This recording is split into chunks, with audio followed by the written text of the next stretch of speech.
Good evening, ladies and gentlemen, and welcome to another episode of America in Black and White. I am your host, Charles King, and I have a commentary for you guys tonight.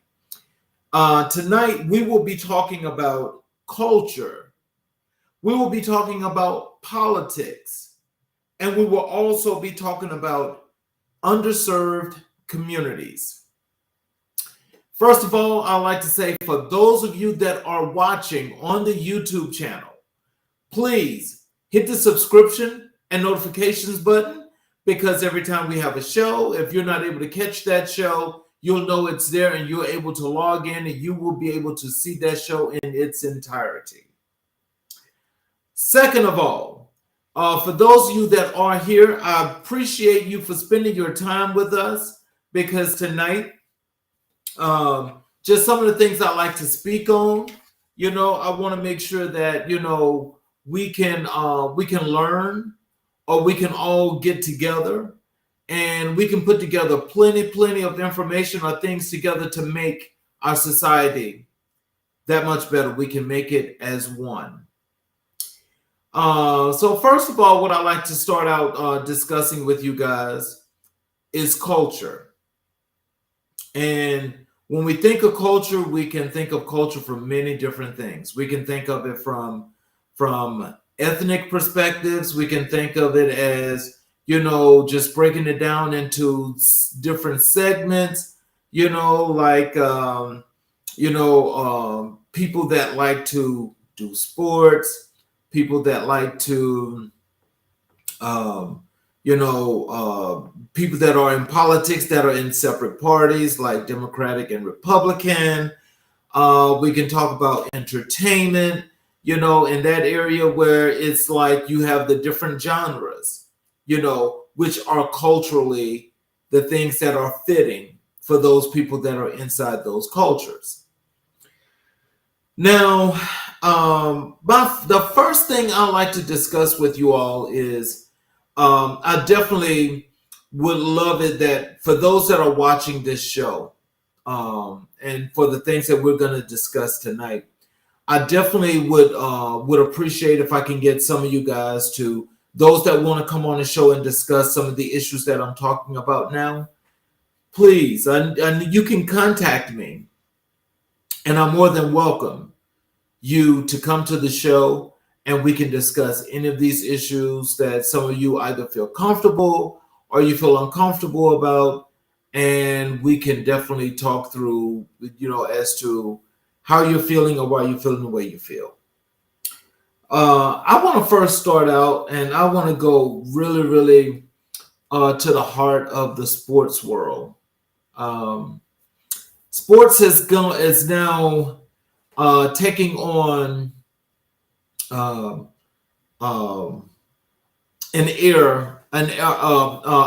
thing that's basically turning sports into something that it's not intended to be.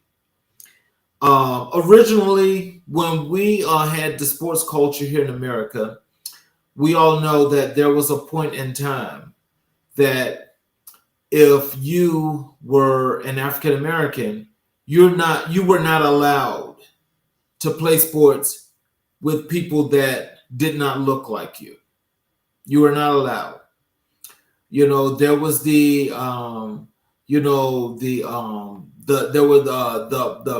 big lies, the cultural things of cultural thoughts, shall I say, of white people saying that they did not want to play with black people because black people or even brown people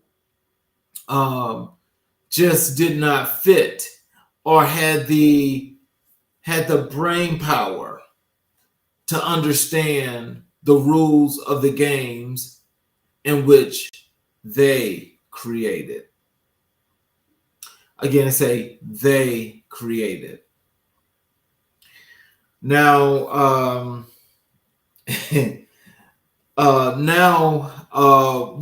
we're in an era where the sports world has grown so that now people can bet on sports, And in the process of betting on sports, that's actually here in Western culture, here in America.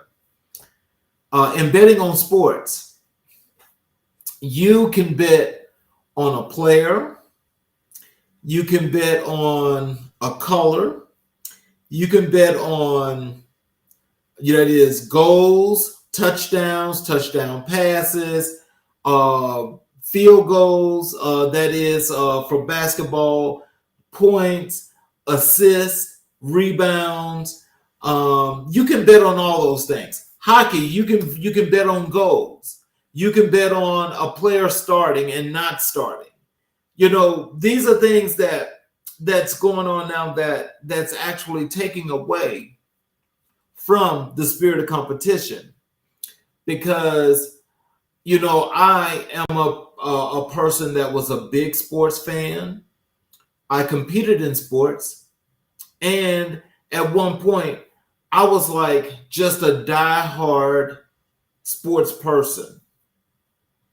That's no longer true. And it's no longer true for me because with the spirit of competition being taken away, and with people, now controlling the mini sports to where what it looks like to me, I don't know this to be true, but what it looks like to me is that with the gambling going on, that the games are just fixed. It doesn't matter what the sport is. The games are fixed. And so then this is my perspective, unless you are the team that's got the most money to put into the pot, is the only way you get the opportunity to go into a playoff or whatever they want to call it at the end of their seasons, in order to get the opportunity to win the championship. Now, I'm saying this to say that,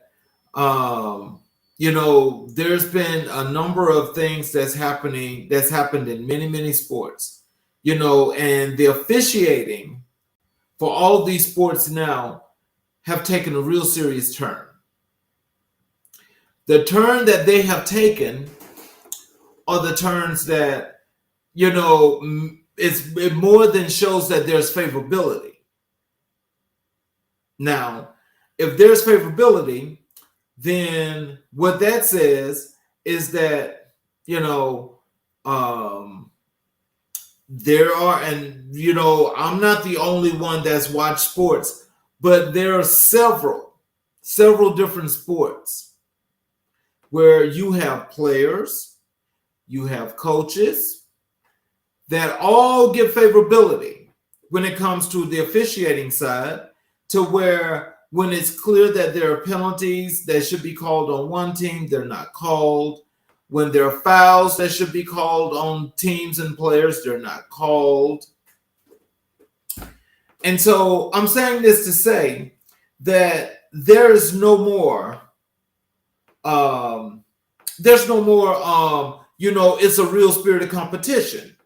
Because now, since betting has come into play, it's now legal to cheat. You heard me, there is to cheat, and everybody knows that. In the NFL, there's been teams and players and coaches that have, they've stolen signals or video teams in practice and stole all of their plays. And when they played those teams, they were able to win those teams in dominant fashions. And, it's happened 3 times in the NFL with the cheating. 3 times. And in those 3 times, there's been game suspensions when they should have been actually banned from the league.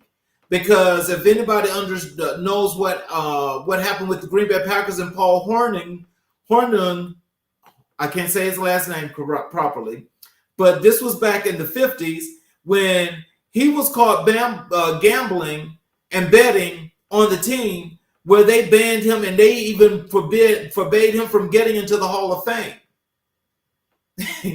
Well, in today's time right now, we've got coaches in the NFL and the college level that have been cheating. They've totally been caught.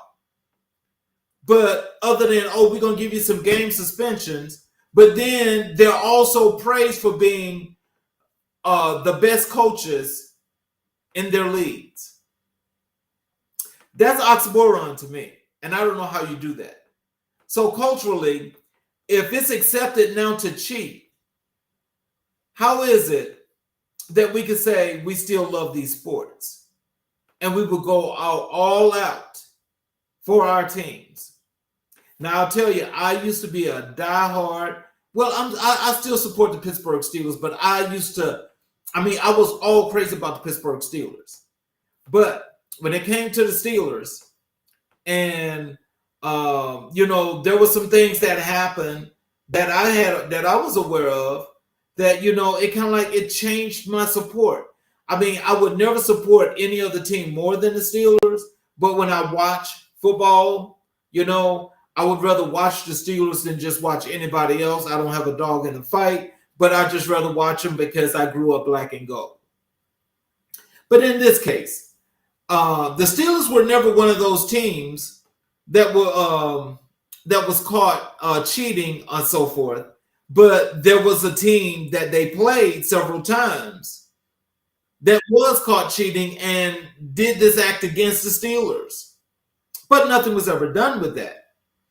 So my thing is, what I'm trying to understand is, culturally, do we really have morals and values if we support a team or organizations that cheat?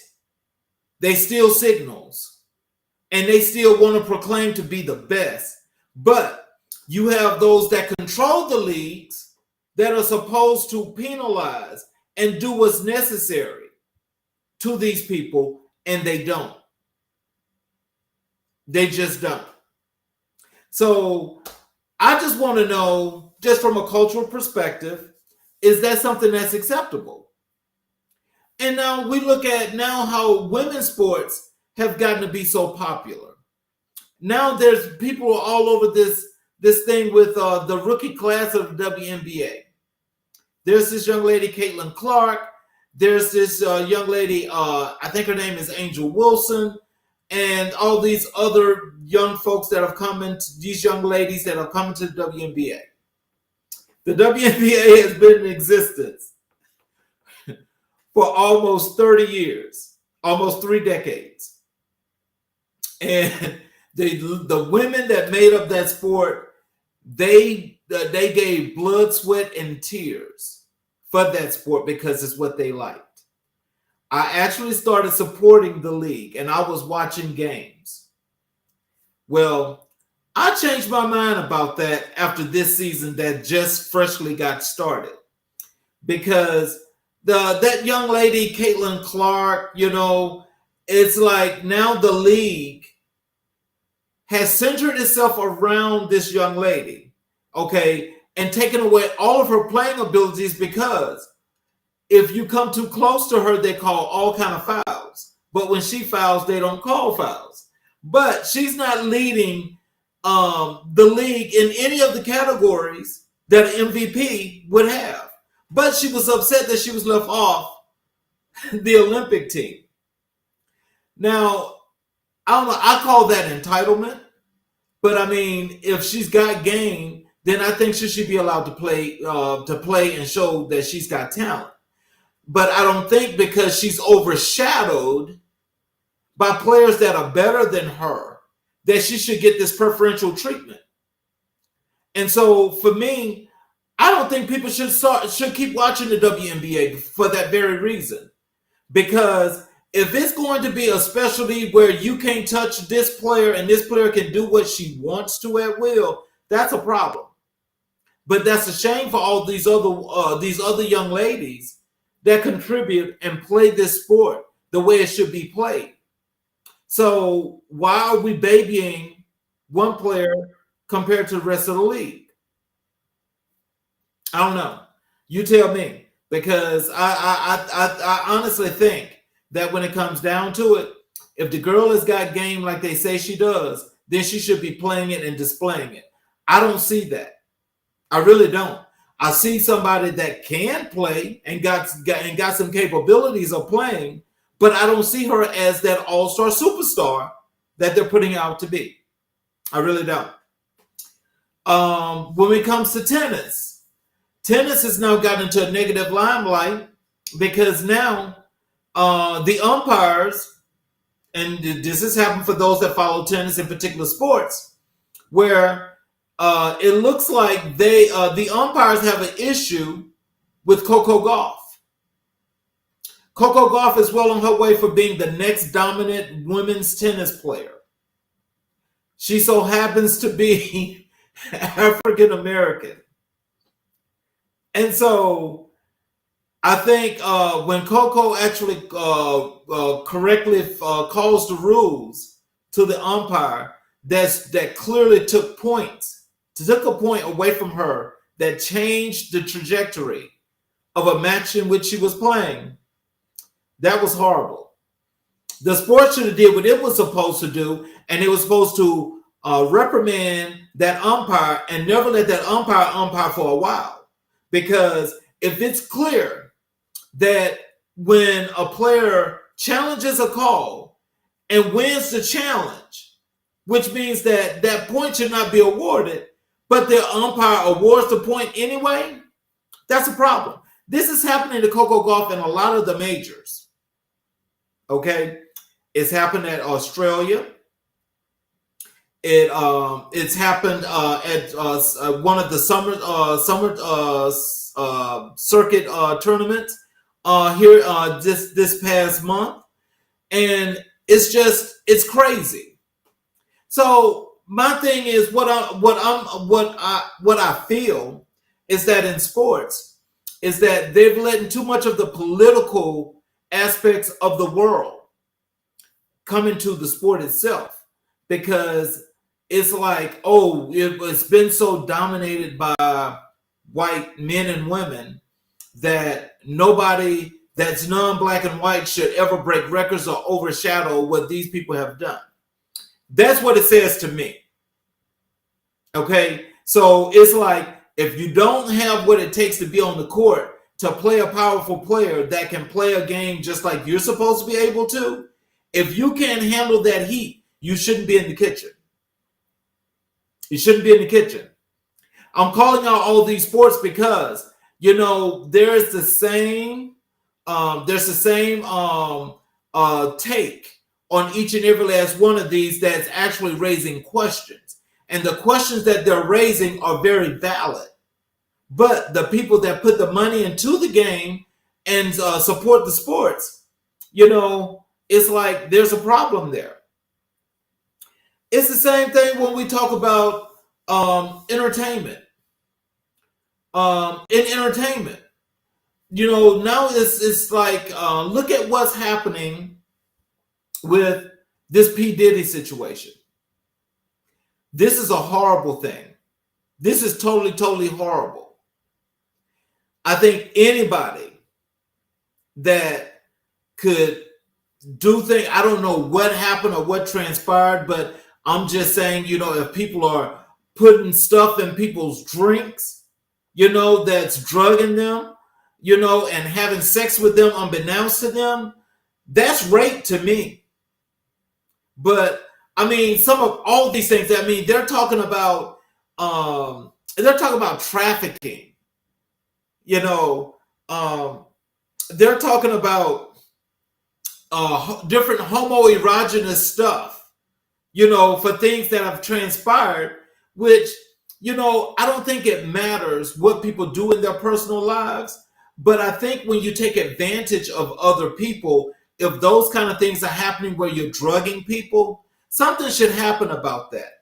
Again, that's a cultural thing. Why is it that people are not outraged about these things? We should be outraged, and we should actually be doing some things to let this be known that this is not acceptable. But for me personally, In my opinion, I think those people that accept that are the people that do those things. And if you're doing those things, of course you're going to accept them, and you're going to keep accepting them. But you also got to realize that once you're caught, then you need to suffer the consequences. Let's not play this thing about, oh, I got a whole bunch of money, no matter what it is, that it's okay that I got money that I can get myself out of this. So no, you shouldn't be saying anything about this. Wrong answer. Wrong answer. Because this is affecting society. This is affecting people. This is affecting different versions, or shall I say, it's affecting culturally everybody in this country, really people around the world, because this is not only happening here, this is happening everywhere. And so now people just have this no holds barred sense of being, that it does not matter what they do, when they do it, and how they do it. If they do it, you just have to accept it. And I don't think that that's the way that should be. There's another cultural situation that I think people should be outraged about. That is this justice system and this Donald Trump situation. This man has clearly been slapped with a felony, 34 counts in New York, and he's still allowed to run for president. Now, anybody else that this happens to, do you honestly think they're going to be able to get on a ballot to run for president? Now, from a cultural perspective, this right here breaks down the country, and it sends the country into a tailspin, because we're talking about black, white, brown, Asian, whatever you want to be. We're talking about different cultures being affected by this. But the thing that's so strange about it is that the supporters that support him will go to hell and back to support the wrongdoings. And we go back to that question I asked you guys earlier. Are we really accepting lies, cheaters, and thieves? Are we really accepting that in culture? I can say for the people that I know, I don't think that's accepted, because I don't accept that. I could never be a part of something like that and support a person that has done those things. Now, if I was doing those things, then yes, I would definitely support those people. But how many people in America really support somebody that has committed treason to this country, has committed crimes in this country? I mean, more counts than you can shake a stick at. I mean, 96 counts in 4 different cases. 96 counts. The cultural part of this is that it's people that look like him, that's supporting him, that says that this is okay. I don't think all, but in general, it's people that look like him that supports that. There are now even some people that look just like me that support that. Now, that's a new one for me, but hey, this is America, and people can do and say anything that they want to do now, apparently. So I'm like, wow. But I don't think I could ever compromise my morals and values for not one man, not one woman, not one organization, not one group, not one anything, because I'm not about committing crimes. And I don't think, because for me, I know for sure, if it was me, they wouldn't have to get the 34 counts. They just get one count, and a jury that's got 9 white people and 1 black person on it is supposed to be a jury of my peers. So I know that I'm convicted. So, I mean, I'm trying to understand, how does this work from a cultural perspective? Because if I have morals and values, you can't possibly tell me you got morals and values that you support somebody that has somebody that rapes people, somebody that's stolen, somebody that's committed treason, somebody that's doing all these kind of things. I mean, how do you support that kind of stuff? I'm talking about the logical part because I really want to know. I mean, send me some questions so I can know what people are thinking about because I just don't see that. I really don't. I don't understand it. I want to know what makes you all tick. Because if you're not ticking about all these crimes and those things that I just spoke about earlier, if you're not upset about that, then that means that you are just like those same people because that means you're supporting that. We should have a revolution about that because we should be making this change in the country right now. We should be getting rid of all of those kind of things because those things affect everybody in negative ways. Negative ways. I mean, we all should come together. We all should come together.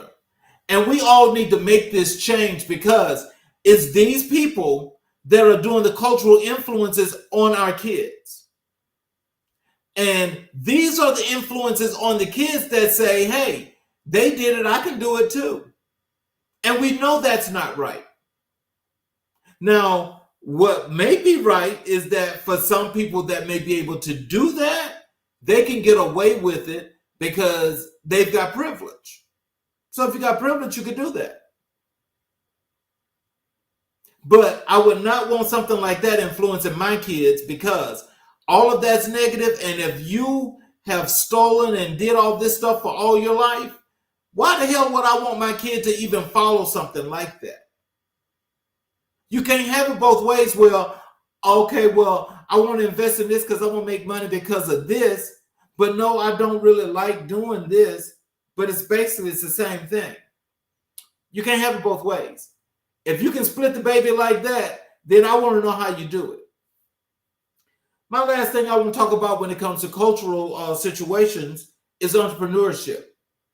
When we talk about entrepreneurship, we have several people nowadays. It's now taking on a new life of its own where people are spurning up and they're doing things on their own because they're deciding that they're not going to work for companies or larger companies in particular because they're only being used and abused. Well, there are some things that, was put into play that supposedly was going to help a little bit. It has not been enacted yet, so we don't know how that works. And so if we don't know how that works, then we can't really say if it's going to be good or not. My thing is this. I think for any individual that's fresh coming out of college, or if you're young or you're you're at a part right now where you've got education and you've learned a whole lot about wanting to do entrepreneurship and what business you want to start for what you want to do for the rest of your life, I say do it. I said, because if you're going to have your own business, believe me, that's a mind frame that's always good because if you are the boss, then you know exactly what you need to be doing and how you need to be doing it. I support any person, any group that's going into that wants to be an entrepreneur or start entrepreneurship, because what that does is that shows your dedication and your ability for the skills that you got to build on you. The only way you're going to build is to build in you. Invest in you. When you invest in yourself, you got any and everything that you need. If you have a supporting cast around you, that is from family, friends, and people in the industry in which you're going, and they're going to support you, do it. Do it. Stay away from these companies that are taking money away from you, not trying to pay you for when they need to pay you, not giving you the benefits that you need to get when you deserve those benefits. Because when people want to take sick leave when they're sick, when they want to take vacation when they need some time off, when they need to take FMLA when they need time off, a lot of companies frown upon that. They say, oh, you got to take your time. But when you take your time and you put in to take that time, they're doing things to actually be counteractive on that. That's when you get fired, when you take vacation, or when you take days when you're having stress. So you may be stressed this week and you want to take 2 days off and you sick. Okay. You want to give them the doctor's note because the doctor recommended that you take the 2 days off or the 3 days off. They got the doctor's note. You got the time. They're upset about that. Why? You earned the time. So why, when you work at companies, why do they do that? They do it because they feel like if they got you in a handbasket and they feel like you don't have no other resource in your life to help you to move or maneuver like you want to, they're going to crush you like a bug. And in particular with the FMLA, because a lot of people are not understanding FMLA. And for those that understand what FMLA is, it's the Family Medical Leave Act. Once you've worked for a company for more than 2,500 hours and you're a full-time employee, you're entitled to those 12 weeks of FMLA. 12 weeks. You don't have to take the straight 12 weeks. If you go and you got a cert from your doctor and your doctor is going to say that you need to take intermittent FMLA, you can do it a week at a time. You can do it a day at a time. But as long as you haven't used your 12 weeks, that cert is good for a whole year. 1 whole year.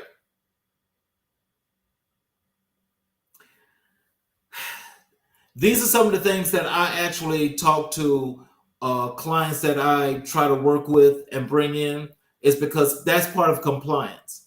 But that's a whole nother story, because these are things that people need. And sometimes in the times right now, everything is stressful because everybody's hurting. A lot of people can't provide, food for their families, and it's stressful. Some people trying to work 2 and 3 jobs. That's stressful. But from a cultural perspective, does that business owner actually notice and see this and respects this employee the way he or she should? No, they don't. This is why entrepreneurship should be the number one thing for each and every last one of you young people, especially the ones coming out of college, because you guys are innovative already. You've already got the push and the drive, and you can go and you can do whatever it is that you want to do. You can do it. I'm supporting that. I'm going to do a pivot now, and I want to talk about the political avenue. There's an avenue. It's major, it's big, and it's here in the United States. First of all, I want to say to each and every last one of you out there, I am not, and I repeat, I am not a Democrat. And I damn sure am not a Republican. Damn sure not a Republican. I'm about as independent can be. I'm that big old I. And I will tell you, supporting either of those two parties, it don't do me any good. Not for what I believe in and what my values are and the things that I want to see work for me. But what I will say is that for what I've seen over these last 8 years, I will tell you without a doubt, without a shadow of a doubt, right now today, I, Charles Zachary King, am endorsing Joe Biden for President of the United States of America. You heard me right. I am endorsing Joe Biden for President of the United States of America. I'm endorsing Joe Biden because I feel like in order for me, my family and friends, that is clients and people that I know of that look like me, if I need to have an opportunity, if I'm going to have another leg to stand on going forward, I need to have him back in office. I need to have him, Kamala Harris, back in office. That's the best for me. And that being the best for me means that I don't have to worry about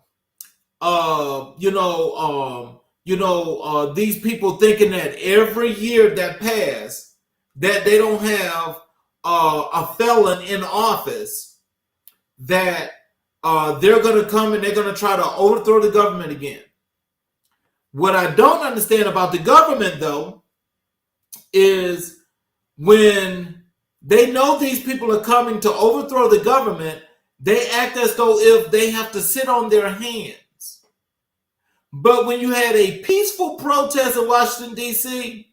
with Black Lives Matter, you brought the National Guard, the Army, the Marine Corps, and the Navy all on downtown 14th Street, Pennsylvania Avenue, to set it off because you said that there was going to be violence. But there was no violence. But the violence was when they wanted to overthrow the government on January 6th. And it took like forever and a day, and they're still taking forever and a day to prosecute all those people. That's the problem I got with the government. The government clearly shows that there's favoritism in how it operates. Clearly. But if I want to have an opportunity, I know that what's going to have to work for me is I'm going to have to accept that. I'm going to have to accept that until, when times do change, if they ever change, then I'll see better days. But I know if I want to live for the next 10 years, I do know that I need to have Joe Biden and Kamala Harris back in office for this 2024 election. I would suggest that each and every individual that looks like me do the same thing. Don't listen to those folk like these folks in the entertainment industry. I'm not going to call no names, but these people in the entertainment industry that's running around here talking about they're black men for the black men for Trump. That's a lie. That's a blatant lie. I don't know who those men are, but I will tell you this: I'm not one of them. I've never protested to be one of them and never proclaimed to be one. I'm always going to be for me and what's going to work for me. I'm not a part of a group. So there's not, that's the atypical. No, sir, that's not the way it goes. Don't group me in categories. Until you know me, then you'll be able to talk to me. If you can't talk to me, then you don't know me.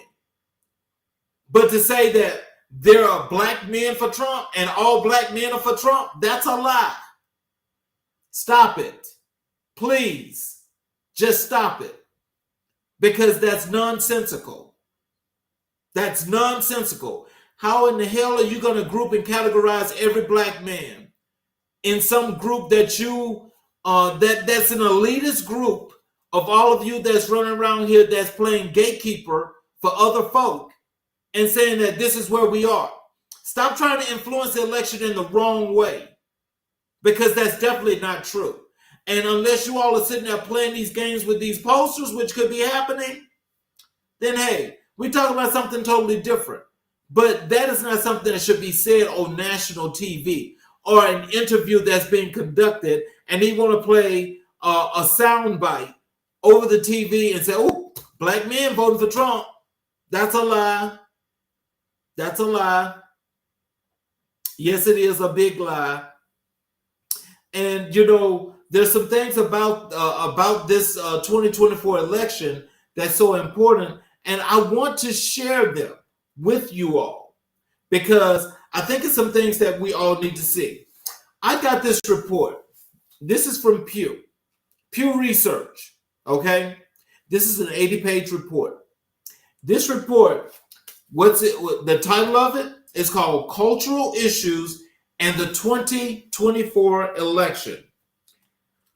Immigration, gender identity, racial diversity, and views of a changing society. Now, that in itself speaks volumes, and it says 1,000,001 words, because how this works is, there are people that saying pretty much in everything that they want to say. Now, when they talked about this and when they did this research, they went out, which is basically like a poll. And what they did is they talked to for each of these questions that they raise and some of the things that they raise, the issues that they raise, shall I say, you know, in the poll, there's 100 people sample. And so what we find out is that when we talk about the first question that's here is enduring divisions on race and the legacy of slavery. 27% of registered voters who support Donald Trump says the legacy of slavery affects the position of Black people in America today a great deal or fair amount. 73% say it has little or no impact. Let me say that one more time. 73% of these people that's voting for Donald Trump says that slavery, the enduring divisions of race and the legacy of slavery does not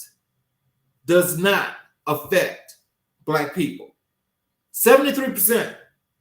Now, on the other side, among the Biden supporters, 79% say slavery's legacy still affects the position of Black people, while 20% of those people say it has not too much or no effect on Black people.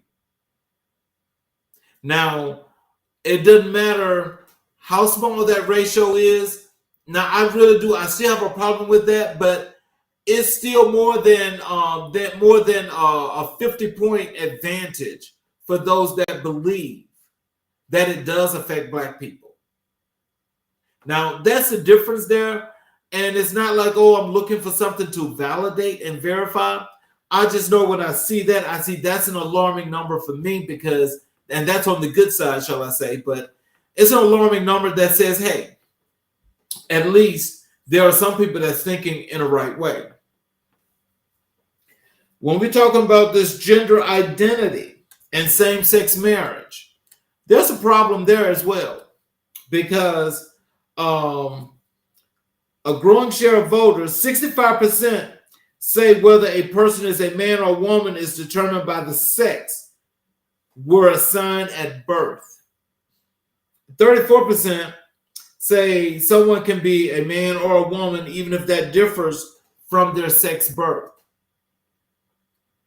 Now, that's a 65, I call that 65, 35%, even though that's 1% off. 65, 35%, that's,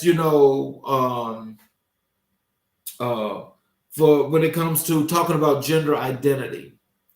Now, I want to know, why is it important for so many of these politicians and these people in general that's running around here talking about, no, you was born a man, so you have to stay a man. You was born a woman, you need to stay a woman. And for those that have already transitioned, you're not allowed to use the women's bathroom because you're a man. That is crazy. That's a woman.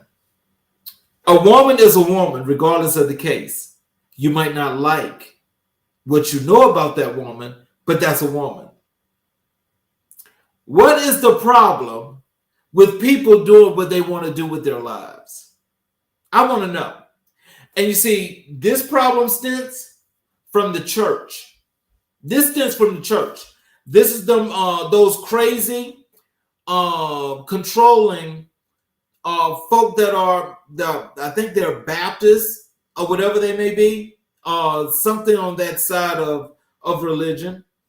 And they're running around here trying to control people's lives and thinking that they can actually tell people what they can do, when they can do it, and how they need to do it.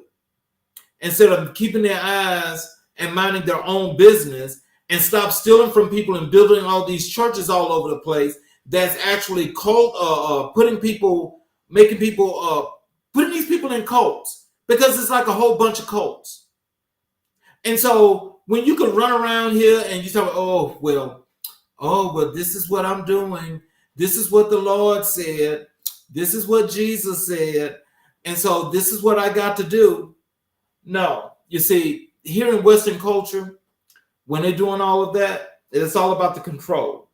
Because when we have what's called a constitution that says you have, well, you have all your rights, and you've got all these different freedoms based on the Constitution.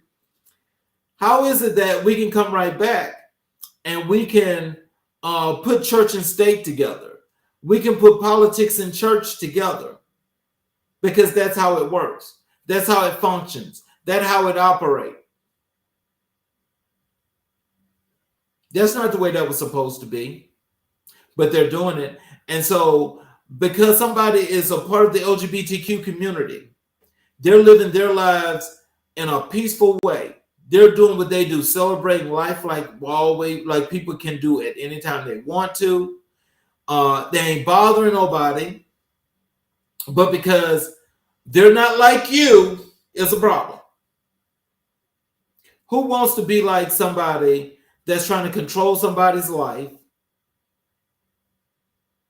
trying to tell them if they can be a man or a woman, and because you are same gender loving, that you are a problem, you are a pedophile, when it's factually known that pedophiles are the heterosexual men.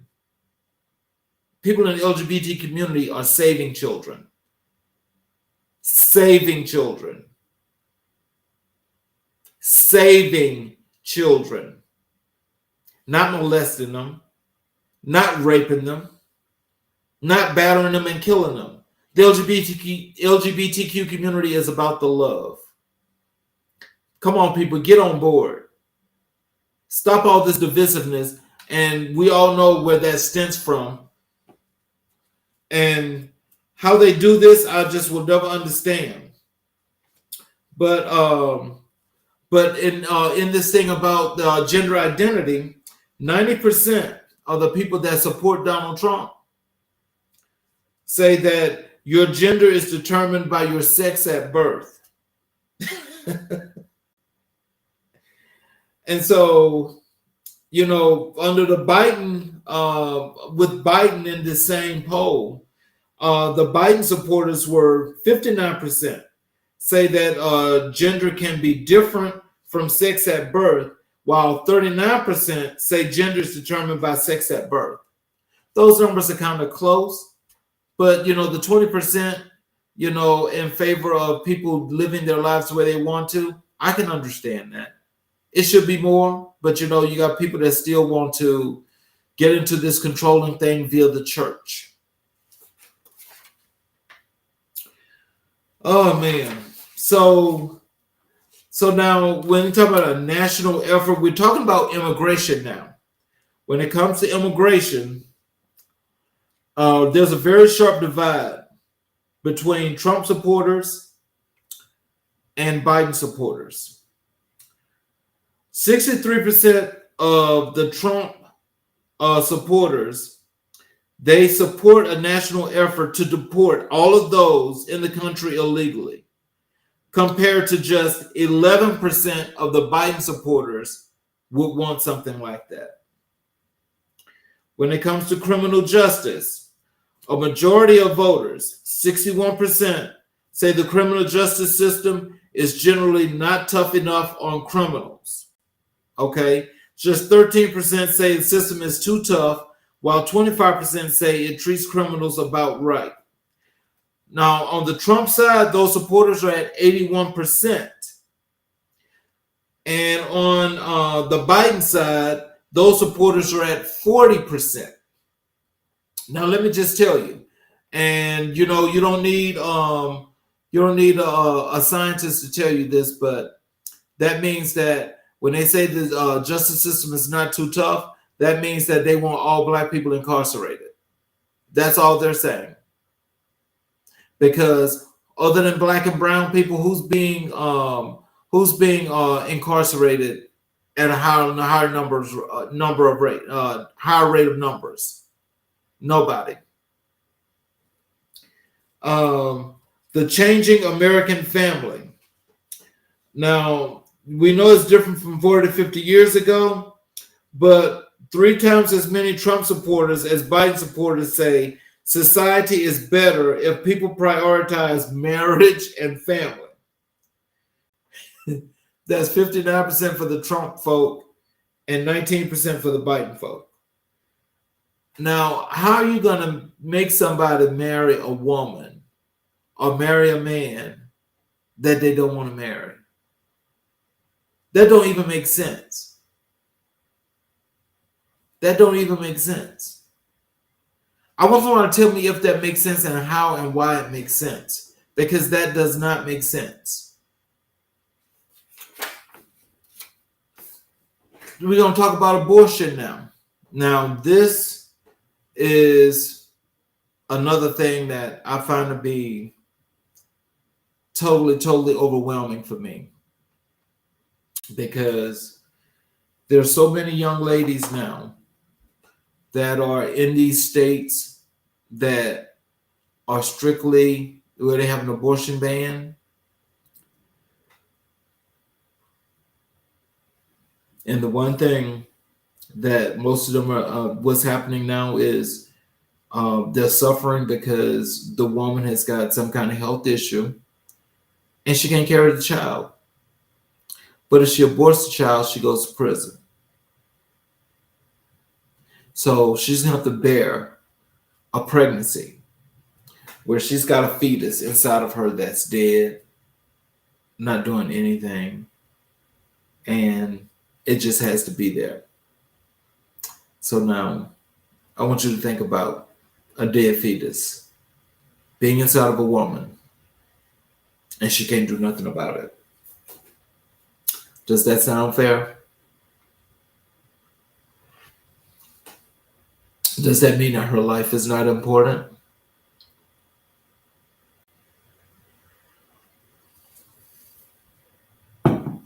That's crazy. At any rate,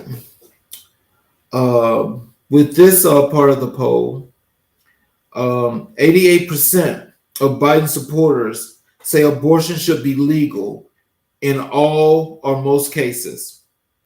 38% of the Trump supporters say the same thing. So now, if you got this 88 to 38 points for each of these candidates, it's clear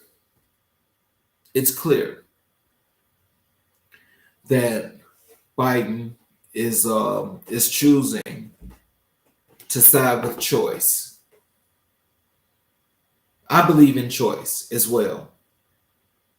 Why are we taking away choices? Why are we taking away rights? Does anybody see that as being repression?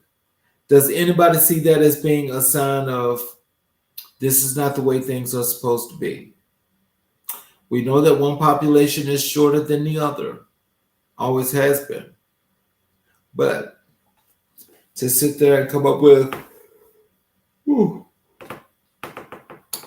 something like this is just wrong. This is wrong on all levels. Ladies, I want you to know that I support your choice, because that's your choice and your choice alone. I am not in your body. I am not in your vagina trying to tell you that you got to have a baby. I'm definitely not like those the old men on Capitol Hill that have been disgruntled and had discourse with the women they were either with or married to for all this time because they weren't happy. So they want everybody else to be unhappy. That's all that is. That's all that is. So, so the overall thing about the support for abortions is a very high rate. That rate is basically overall, it is up to that 80 percentile. It is up to the 80 percentile. And I think that's a good thing. Broad support among voters for discussing America's historical successes and flaws. Now, according to Pew, Biden supporters are at 5%, Trump supporters are at 11%. So with this, there's really no hit or miss here because they're almost in the same category. Woo. 78% of the Biden supporters and 60% of Trump supporters say it is at least very important to have public discussions about the country's failures and flaws. So at any rate, with this poll, because it goes really in depth, it talks about everything from, economics. It talks about politics, and it even talks about. Hold on a second. Even talks about mental health, and mental health part is very in depth. It actually gets to the point. And so my thanks to this is that what we have to do in politics is we have to do the right thing by the public. My thing is this to everybody that's listening, please go vote. Vote. It doesn't matter who you vote for. I endorse Joe Biden because I'm going to vote for Joe Biden. But vote for who you're going to vote for. If you choose to choose Trump, then that's fine. But you voted. You should vote.